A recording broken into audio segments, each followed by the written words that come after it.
Well, look, I think you summed it up perfectly earlier, Jeff, in your introduction. So, we're pretty sure there's Trump, nothing to be really surprised about. This is a bog standard Donald Trump negotiating tactic. I think there's two things. He wants a stimulus package, but he wants it in a way that's going to be more favourable for his election campaign. As a classic narcissist, I think he wants it to be the Donald Trump stimulus package and not have Nancy Pelosi's imprimatur on it. So, for one thing, I don't think that stimulus is dead. We still think, on balance, it's more likely than not that some stimulus package will happen between now and November the 3rd. And when it does, that will probably create a rally. But we've been saying that for us, closer we get to November the 3rd, it's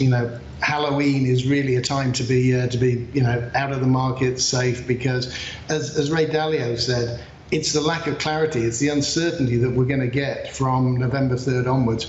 And, we're going to be more and more aware of that the closer that we get to polling day. Let me ask you how much importance you place on the steepening in the Treasury curve we've seen here. I think there was a sort of big leap on the steepening yesterday, the big piece in the FT, Refinitiv all over it.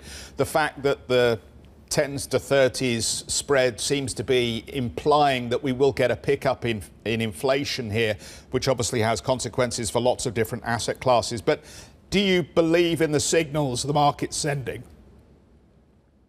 No, not at all. I think it's nonsense. I think it's important because it's a great buying opportunity for the long end of the curve. People should be buying 30-year treasuries at this stage, and ideally something like zero coupons, because you get a bigger bang for your buck with those.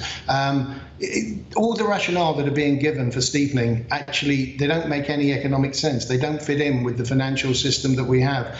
Jay Powell last night got a lot of sympathy for some of the things he said about, what a problem inequality is, but actually he's one of the architects of it, and now he's saying, can somebody else bail him out of this? And he's still talking as though he controls the yield curve, as though he controls US interest rates. He doesn't. He's strapped in. He's a passenger. It's actually, it's economic data that are going to determine where yields go to. And the idea that we're going to get inflation, that we're going to get a steeper curve, that we're going to get higher rates, I can't see any way within the way the system actually does work that we're going to get that output. So, one of the two big buying opportunities that we've really got right now are long treasuries.